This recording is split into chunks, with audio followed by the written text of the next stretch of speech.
राजस्थान प्रदेश के सभी विद्यार्थियों का हार्दिक स्वागत, हार्दिक अभिनंदन।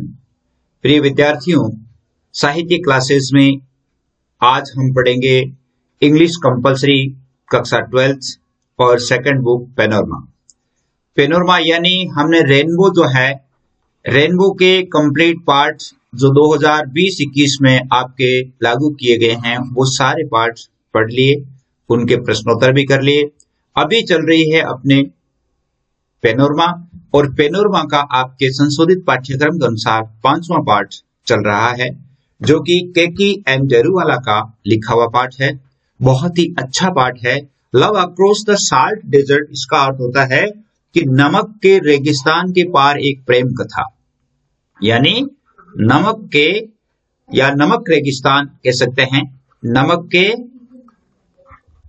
रेगिस्तान के पार एक प्रेम या पार प्रेम, यानी एक प्रेम कथा है जो नमक के रेगिस्तान के पार, या हम ये कह सकते हैं कि पाकिस्तान में और भारत का नागरिक अर्थात भारत का व्यक्ति है और पाकिस्तान की जो एक लड़की है उनके बीच की जो प्रेम कथा है उसका वर्णन इसमें किया गया है। बहुत ही अच्छा पाठ है।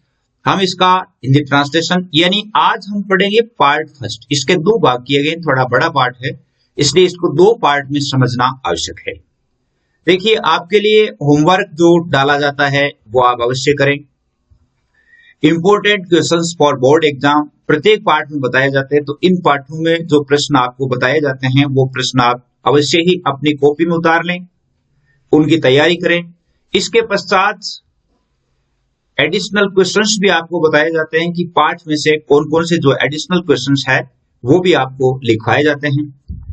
जब अपनी एग्जाम होगी तब तक ये जो इंपोर्टेंट प्रश्न है यदि आप उतार लेंगे अभी, तो इंपोर्टेंट प्रश्न का वीडियोस भी जारी होंगे, यानी जितने भी जो है पाठ, जैसे अलग अलग पाठों के रेनबो के पाठ जैसे 1 से 3, 4 से 6, मतलब लगभग 3-3 पाठों के, प्रत्येक 3 पाठों के वीडियोस है वो 10-10, 12-12 क्वेश्चंस का जारी किया जाएगा, जो बहुत ही वेरी इंपॉर्टेंट प्रश्न होंगे। और मॉडल पेपर है प्रत्येक विषय का, यानी हिंदी कंपलसरी, हिंदी साहित्य और इंग्लिश और पॉलिटिकल, इनके मॉडल पेपर्स भी जारी किए जाएंगे। मैं आपसे ये बता दूं कि आपको पाठ को ध्यान पूर्वक पढ़ना चाहिए। सबसे बड़ी बात है, पाठ को आपको ध्यान पूर्वक पढ़ना चाहिए। जहां कहीं समझ में नहीं आता है या आप अपना जो होमवर्क है वो आप अपने अध्यापक जी के पास भेजें, या आपके लिए यहाँ पर 9610208295 पर आपके लिए व्हाट्सएप ग्रुप का निर्माण भी किया गया है, जिसमें ऑल राजस्थान के बॉयज एंड गर्ल्स के अलग अलग ग्रुप्स बनाए गए हैं। और उन ग्रुप्स में आप अपना नाम, यानी ये जो नंबर है इन नंबरों पे आप अपना नाम, विषय और विद्यालय का नाम लिख करके अवश्य भेजें। आपको उस ग्रुप में ऐड कर दिया जाएगा। समय समय पर ग्रुप्स में जो परीक्षा से संबंधित मटेरियल डाला जाता है वो आप प्राप्त करते रहेंगे। तो हम आज पढ़ेंगे इसका पार्ट फर्स्ट और उसके बाद पढ़ेंगे इसका पार्ट सेकंड। तो आज हम पार्ट फर्स्ट पर चलते हैं। हाँ, तो देखिए, love across the salt desert, Keki and Daruwalla, बहुत ही अच्छी कहानी है। इस कहानी को आप सुने और मोबाइल की स्क्रीन को आप इस प्रकार कर लें ताकि बड़े अक्षर दिखेंगे और उनका अर्थ भी अच्छी तरह से मालूम होगा। तो पाठ की शुरुआत होती है the drought in Kutch. Kutch मतलब कच्छ कारण। द ड्राउट इन सूखा। The drought in Kutch had lasted for 3 successive years. Kutch in मतलब सूखा जो है अर्थात अकाल जो है वो कच्छ में लगभग लगातार 3 वर्षों से सूखा पड़ रहा था। कच्छ में लगातार 3 वर्षों से अकाल पड़ रहा था। Even when clouds were sighted in the past by ignoring the stricken country, even when यदि कभी कभार clouds were sighted, अगर बादल दिख भी जाते तो बादल गुजर जाते थे, ignoring the stricken country, अर्थात इस सूखे और पीड़ित धरा को देख करके, पीड़ित देश को देख करके, पीड़ित स्थान को देख करके, और वो कहीं अनदेखा करके गुजर जाते। कहने का अर्थ है कि अगर 1-2 बादल कहीं दिखते तो वो बादल भी गुजर जाते, अर्थात बादल बरसते नहीं थे। The monsoon had so to speak forgotten the land. Monsoon तो जैसे बरसना ही भूल गया, फॉरगॉटन द लैंड, यानी मानसून तो जैसे बरसना ही भूल गया। The run lay like a paralysed monster, और ये वो रण अर्थात कच्छ का क्षेत्र जिसको रण कहा जाता है, रण यानी ये जो रण का क्षेत्र था, इस रण का क्षेत्र में क्षेत्र जो है वो कैसे लग रहा था, पैरालाइज्ड मॉन्स्टर, और पैरालाइज्ड लकवाग्रस्त, मॉन्स्टर यानी दैत्य या राक्षस, एक दैत्य जो होता है या राक्षस होता है जिसको लकवा हो गया हो, वैसा दिखाई दे रहा था। Its back covered with scab and scar tissues and dried blister skin. अब वो कैसे लगता था, जैसे सूखा रेगिस्तान है, सूखे रेगिस्तान के ऊपर की जो जमीन है वो कैसी दिखाई देती है, तब वो कैसे लगता है जैसे कि जिसकी पीठ सूखी हुई हो और जिस पर स्कार टिश्यूज यानी घाव के निशान हो, ब्लिस्टर स्किन अर्थात फफोले पड़े हुए जिसकी चमड़ी हो, अर्थात चमड़ी पर फफोले पड़ जाते हैं और फिर वो थोड़ी ठीक होती है। इस प्रकार की चमड़ी जैसे एक राक्षस की दिखाई देती है, वैसी ही रेगिस्तान की चमड़ी दिखाई दे रही थी, अर्थात धरती दिखाई दे रही थी। The earth had cracked and it looked as if chunks of its had been baked in a clean kiln and then embedded in the soil crust. The earth had cracked, अर्थात जमीन फट गई, अर्थ हैड क्रैक्ड, जमीन फट गई और उसमें सर्वतर दरारें पड़ गई।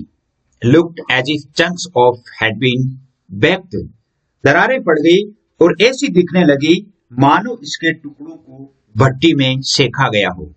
Embedded in the soil crust, अर्थात उनकी जो क्लीन का अर्थ होता है भट्टी, बेक्ड यानी सेका गया हो, और it had been baked in kiln यानी इसको भट्टी में सेका गया हो, अर्थात जो चमड़ी की तरह जिस पर चमड़ी फट जाती है या जैसे छोटे छोटे टुकड़ों में बंट गई, और ऐसा लगता था इसकी जो मिट्टी की जो परत ऐसी लगती थी जैसे इनको भट्टी पर सेका गया हो।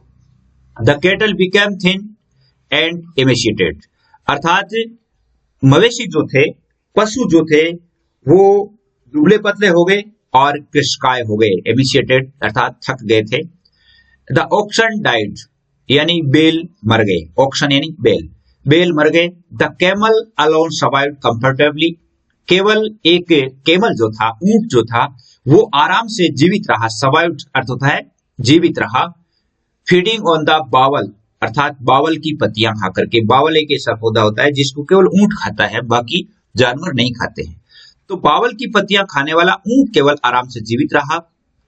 Camel throve, then one day the clouds rolled in like wine skins, एक दिन क्या हुआ, रोल्ड इन अर्थात बादल उमड़े, रोल्ड इन उमड़कर आए, लाइक विंड स्किन्स, एक वाइन स्किन्स जो होता है बादल ऐसा दिखाई दिया जैसे वाइन रखने का जो मस्क होता है उसकी तरह बादल दिखाई दिए। एंड देन लाइटनिंग क्रैकल्ड, और आकाश में बिजलियां कड़कने लगी। And the wine skin breast, और वो मस्क है वो फूट गया, अर्थात आकाश में उस प्रकार के बादल दिखाई दिए, जो बादल है वो एक शराब रखने का जो मस्क होता है, वाइन स्किन्स होता है, उसकी तरह आकाश में मंडराता हुआ दिखाई दिया। फिर बिजलियां चमकने लगी और ऐसा लगा कि वो बादल फट गया और वहां पर बरसात हो गई। दो 2 years have been passed, हालांकि 2 साल हो गए थे, 2 years have passed, 2 साल हो गए थे, सिंस द ड्राउट एंडेड यानी सूखा या अकाल को पड़े हुए 2 साल हो गए थे, 2 साल पहले अकाल पड़ा था। लेकिन everyone remembers that it first rained on the day when Fatima entered the village, लेकिन प्रत्येक आदमी को यह याद था कि बरसात सबसे पहले जब हुई जब फातिमा ने इस गांव में कदम रखा। फातिमा, अब यहां पर देखिए इस किरदार आता है इसका फातिमा का, तो इसका मतलब है कि इसकी जो मुख्य नायिका है वो कौन है, फातिमा है। यानी लोगों को ये याद है कि जब फातिमा गांव में आई थी तब बरसात हुई थी। This is how she came, अब ये कैसे हुआ, this is how she came, वह कैसे यहां आई। And what would he not do for her, और उसने उसके लिए क्या नहीं किया। The daughter of the spice seller, और वो एक स्पाइस सेलर अर्थात मसाले बेचने वाले की पुत्री थी। She who smelt of clouds and cinnamon, और एक ऐसी लड़की थी जिसके शरीर से लौंग और दालचीनी की गंध भी आती थी, अर्थात वो बहुत ही सुंदर लड़की थी। whose laughter had the timbre of ankle bells, और उनकी जो हंसी है वो घुंघरुओं को भी मात देती थी। had the timbre of ankle bells, अर्थात घुंघरू होते हैं, ankle bells यानी घुंघरू, घुंघरू होते हैं, उन घुंघरुओं को मात देती थी। whose eyebrows were like black wisp of the night, और उनके जो आईब्रोज थे अर्थात उनके भौं थे वो काली रात्रि के समान सघन काले थे। विश्व यानी काली रात के समान सघन काले थे। whose hair was the night itself, और उनके बाल जो स्वयं रात्रि की तरह काले थे।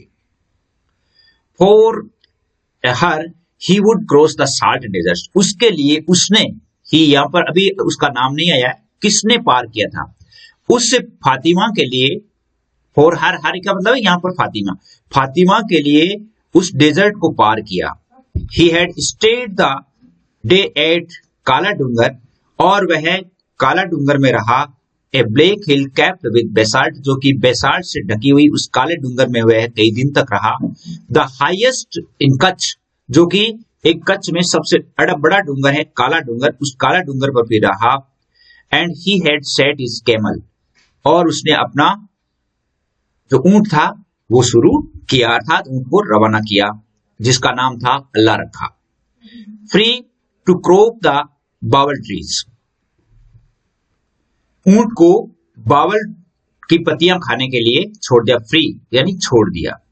अब यहां पर क्या होता है कि उस फातिमा को लाने के लिए जिस व्यक्ति ने साहस किया था वह वहां पर जाने के लिए वो किस प्रकार जाता है, वहां पर कैसे पार करता है, उससे कौन कौन सी बाधाएं उसके सामने आती है, वो सारी की सारी बाधाएं इसमें बताई हुई, बहुत ही अच्छा वर्णन किया गया।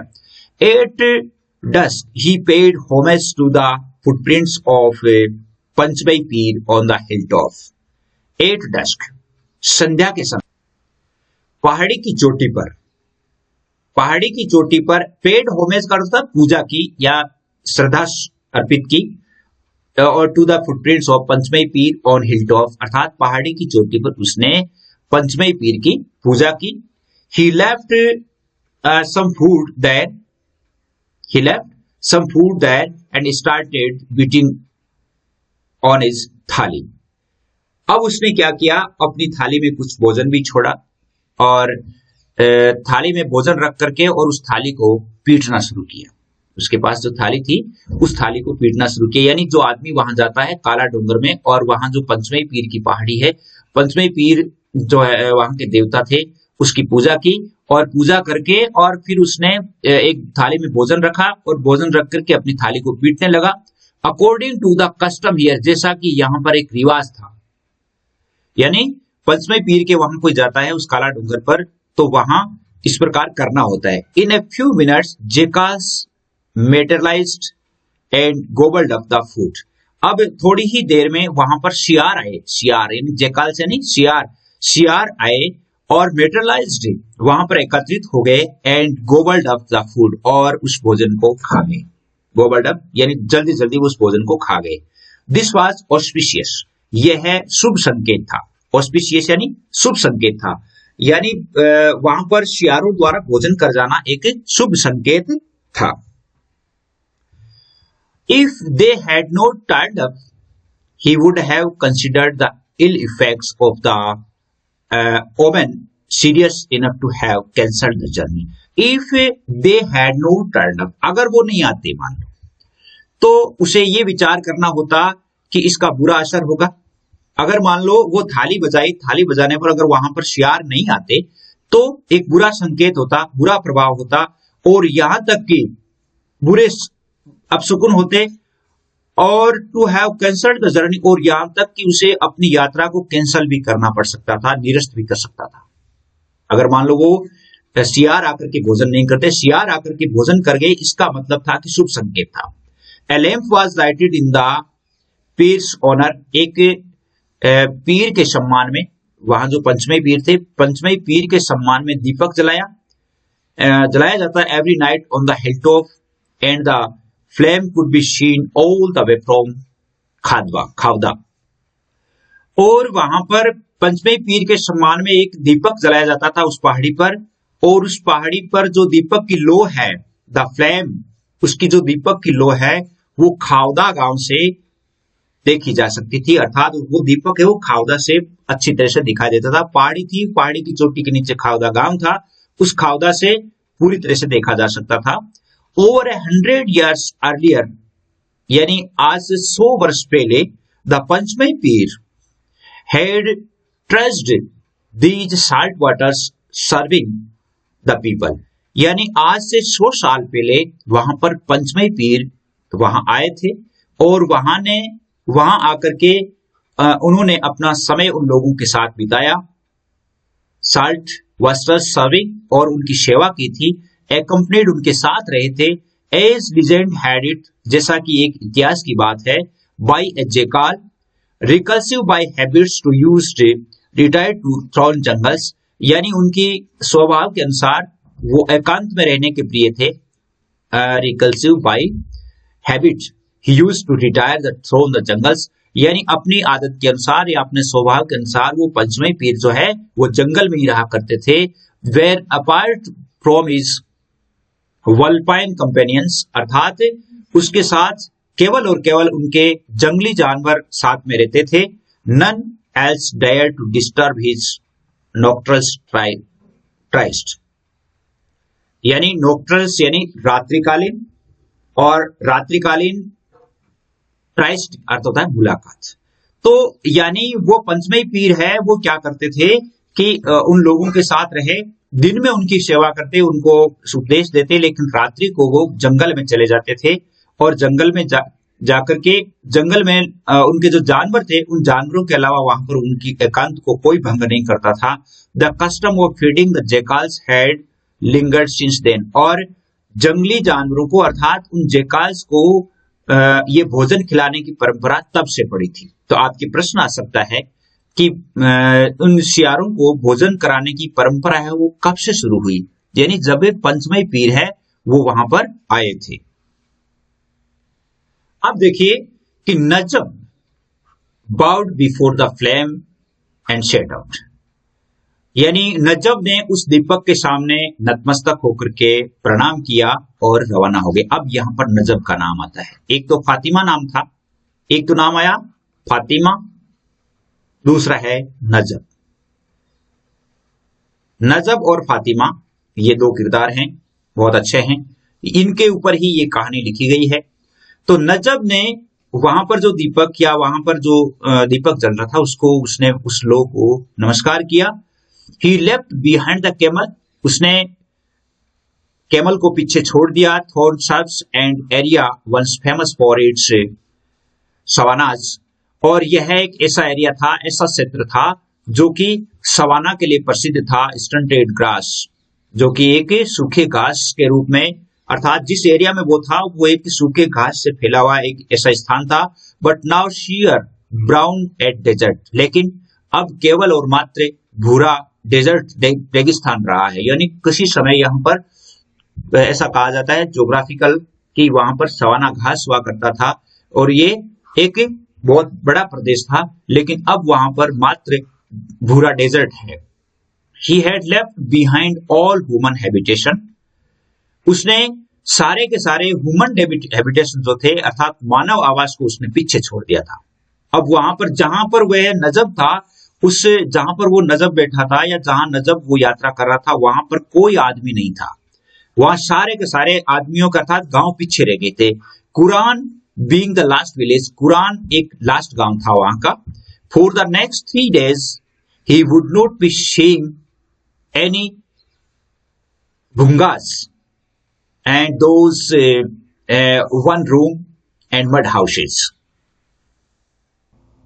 अगले 3 दिनों तक, for 3 days, अगले 3 दिनों तक अब वह किसी प्रकार के मिट्टी से बने घर, भुंगास, मिट्टी से बने घर, those one room mud houses, यानी मिट्टी से बने हुए एक भी घर नहीं देख पाएगा। मिट्टी से बने अर्थात वहां पर कैसे घर थे? सर्कुलर एट द बेस, अर्थात नीचे से गोल, but tapering into conical thatch roofs, और अर्थात ऊपर से वो टेपर किए हुए अर्थात ढलान वाले, तो हम अपनी भाषा में कह सकते हैं झोंपड़े। जो झोंपड़े हैं, अब मिट्टी से बने हुए झोंपड़े वो नहीं देख पाएगा। Now only the sandscapes stretched out before him, अब उसके सामने सिर्फ और सिर्फ रेत के टिल्ले टिल्ले बिखरे हुए थे, अर्थात जहां कहीं भी वो देख रहा था रेत के टिल्ले टिल्ले नजर आ रहे थे। माइल अपॉन माइल, यानी मीलों दूर तक टिल्ले नजर आ रहे थे। वाटर स्प्लेश्ड इनटू छगल्स, और छगल से पानी टपकता था। With the name of Pir on his lips, Najab Hussain set forth. अब नजब हुसैन ने अपने पीर का नाम अपने होठों पर लिया, अर्थात पीर का स्मरण किया और रवाना हो गए। Najab's diffidence was notorious among his friends, अर्थात डिफेंडेंस जो नजब की जो नजाकत थी, नजब की जो बातें थी, डिफेंडेंस का अर्थ होता है शर्म या संकोच, यानी नजब की जो शर्म थी वो अपने दोस्तों में इस प्रकार कुख्यात थी, नोटोरियस अर्थात तो शर्म के मारे वो बदनाम था। कैसे? he was known to have blushed at the mere mention of a girl, यानी वह एक लड़की के सामने शर्माने वाले लड़के के रूप में जाना जाता था। A strangely introverted lad with dreamy eyes, अर्थात एक ऐसा अंतर्मुखी लड़का था, वास्तव में अजीब एक अंतर्मुखी लड़का था जिसके आंखों में एक सपने हुआ करते थे। No one had ever associated with my act of bravado, अर्थात उसने कभी भी किसी से प्रेम का जुड़ने का कोई साहस नहीं किया। His father आफ्ताब, नजब के पिता का नाम क्या था? आफ्ताब था। His father Aftab would say, कहते थे, all that my ancestors and I have acquired during 100 years, यानी मैंने और मेरे पूर्वजों ने जितना भी 100 सालों में कमाया है, acquired during 100 years, 100 सालों में उनके पिता कहते थे कि जितना हमने कमाया है, this lad will squander away, not because he is a spendthrift, but because he will be too shy to charge money for what he sells, यानी उसने कहा कि हमने और हमारे पूर्वजों ने जितना कमाया है उतना वह लड़का ये गंवा देगा। Not because of A spend, नहीं ये फिजूल खर्ची नहीं है, फिजूल खर्ची नहीं है, बट ही विल टू शाई, लेकिन ये इतना शर्मिला है कि वह हमारे द्वारा दी गई या हमारे द्वारा या बेची गई चीज की रकम भी वसूल नहीं कर पाएगा शर्म के मारे। अर्थात कहने का अर्थ है कि ये बेटा ऐसा है जो हमारी जो चीज दी हुई है या हमने जो चीज बेची है उस चीज के पैसे भी नहीं ले सकेगा, इतनी शर्म आती है। He had crossed the run on 4 occasions earlier, उससे पहले उसने इस रन को 4 बार पार कर लिया था। किसने? नजब ने। नजब ने इस रन को अर्थात इस बाउंड्री को 4 बार पार कर लिया था। Though he had turned 20 only a month ago, हालांकि वह कुछ ही महीनों पहले 20 साल का हुआ है। कितना हो गया?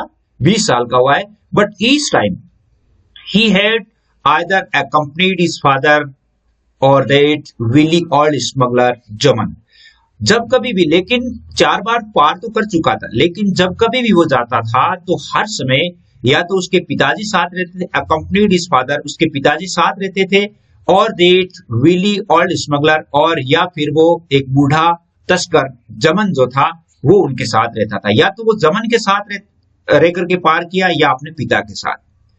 The pattern of 100 illegal trips into Sindh, अर्थात जमन एक ऐसा आदमी था जो कि सिंध की है वो कई बार यात्राएं कर चुका था। 100 लीगल ट्रिप्स, इलीगल ट्रिप्स है वो, सैकड़ों इलीगल ट्रिप्स करके आ गया था। Each time they had taken tendu leaf, हर बार जब भी वो जाते थे तेंदू के पत्ते ले जाते थे। वर्थ अबाउट 500, लगभग 500 की संख्या में। कितने ले जाते? 500 की संख्या में वहां पर तेंदू पत्ते ले जाते। And sold it across the border of for 1200, और वहां पर 500 रुपए के तेंदू पत्ते ले जाते और वहां पर वो तेंदू पत्ते कितने के बेचते? 1200 रुपए के बेचते थे।